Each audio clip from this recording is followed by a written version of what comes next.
Now here's the hardest part, right? The hardest part for people with an unlike worldview is the authority. They just don't get it, and so this whole thing doesn't make sense to them. For Christians that view authority, that know that it's our responsibility, the hardest part about it is the pain, isn't it?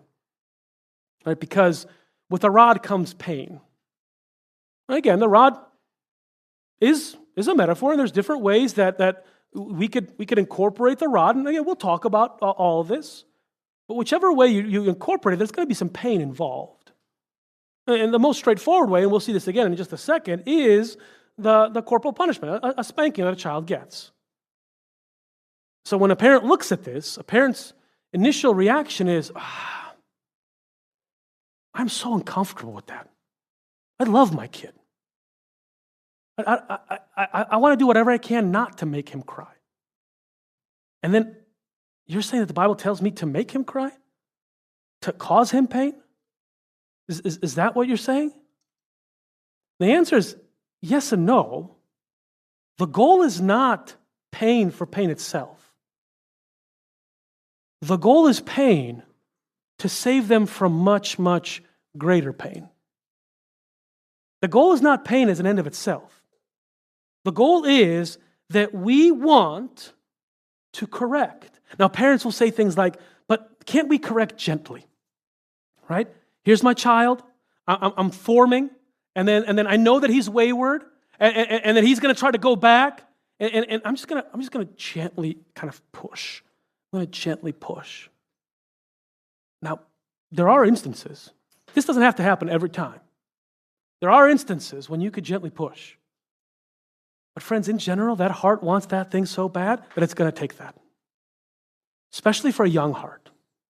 Right? Again, we'll talk about this in more depth, that there is, I think, a window of spanking, right, where spanking is appropriate and inappropriate. Right? When your child's 16, it's called having a fist fight at that point, right? It's not spanking, it's ridiculous, right? But there is a window of spanking. You're not going to spank a newborn. Right? There's a particular window when spanking works very, very well with the child. And unfortunately, oftentimes we miss that window. And there are other things that you could do as parents. There are other ways to implement the rod. You can remove privileges. You can have a stern conversation, right?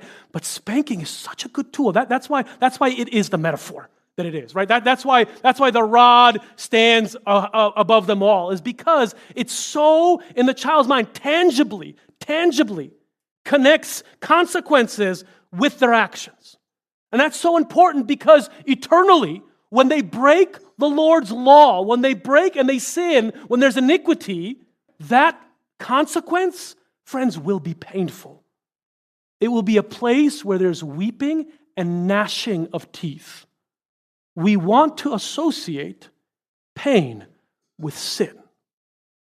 We want to associate pain with sin. And for a child, the most effective way to do that is through controlled spanking, through controlled use of the rod. It is the most effective way. And you know what happens afterwards, friends?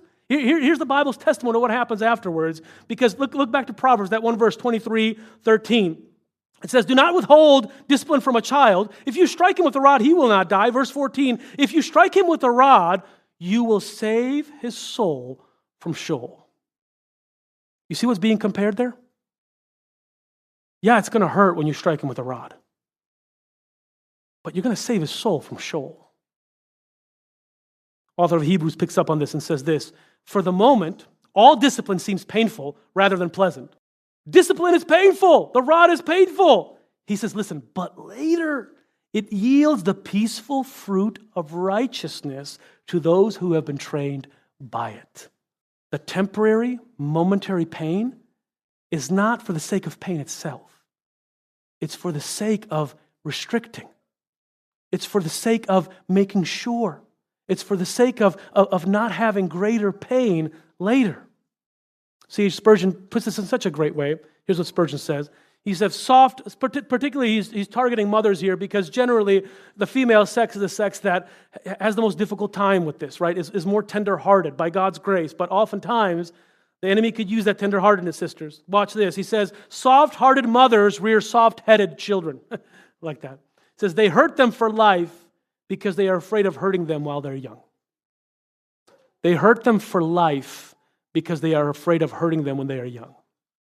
That's what the proverb talks about. He who hates his son will spare the rod. You don't use the rod because you hate your son. You use it just the opposite, because you love him.